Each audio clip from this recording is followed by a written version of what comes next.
खुलुमबाय स्टुडियाव आं उदास्रि मोसाहारि फावखुंगुर मेन्देला ब्रह्मनि डिरेक्सन आरो प्रडिउसार बिरफुं बर'नि बानजायनायाव गोसोआ बोराया सावथुननि शुटिंआ सोलिगासिनो दं।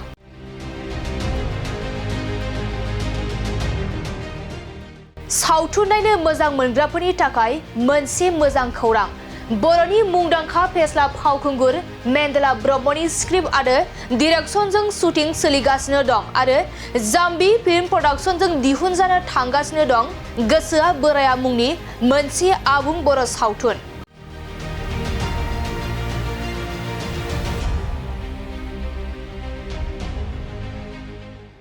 बे सावथुननि शुटिंआ प्रडिउसार बिरफुं बर'नि बानजायनायाव सनितपुर जिल्लानि सिङाव थानाय राङापारा ओनसोलनि माइनावस्रियाव सोलिगासिनो दं। सावथुननि गाहाय फावखुंगुर महरै बिबेक गयारी आरो गाहाय फावखुंग्रि महरै मनालिसा हाज'वारी बिथांमोना दं।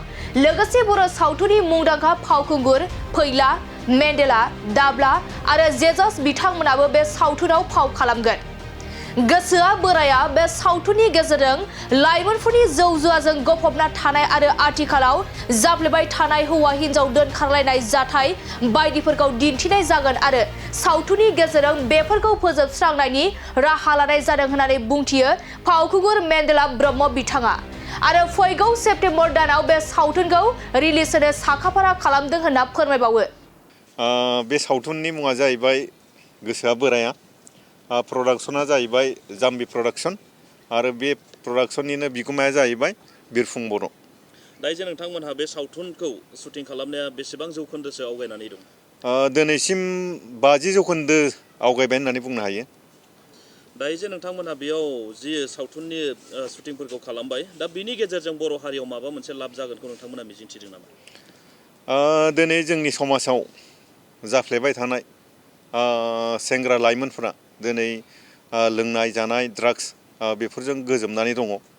दा बेफोरजों गोजोमनायाव लाइमोन सेंग्राफ्रा मा खहा जादों बेखौ दिन्थिनाय जादों आरो बे लोंनाय जानाय ड्राग्स फेग्रा मुवा बेनिफ्राय जों माबोरै गोजानाव थानो हागोन बेखौ बेयाव मेसेज होनाय जादों। लोगोसेनो जों दिनै नुदों गोबां हाबा जाखानाय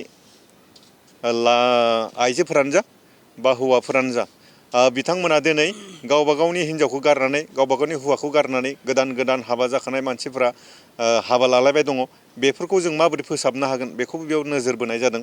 बेनिफ्राय लोगोसेनो जों दिनै नुदों जायफ्रा टेटआव फोरोंगिरि मोनदों, बे टेटआव फोरोंगिरि मोननायफ्रा जायफ्रा सिख्ला हिन्जावसाफोर बिथांमोना गोजान गोजानाव साख्रि मावहैनांदों आरो बे साख्रि मावनानै बेसेबां खस्थ' मोनदों आरो बे खस्थ'खौ जों माबोरै फोसाबनो हागोन बेखौ बेयाव दिन्थिनाय जादों। जे नोंथांमोनहा नैबे सावथुनखौ गासै बर' रायजो राजाफोरखौ माबायदि अनसायजानायखौ नोंथांमोनहा हास्थायदों?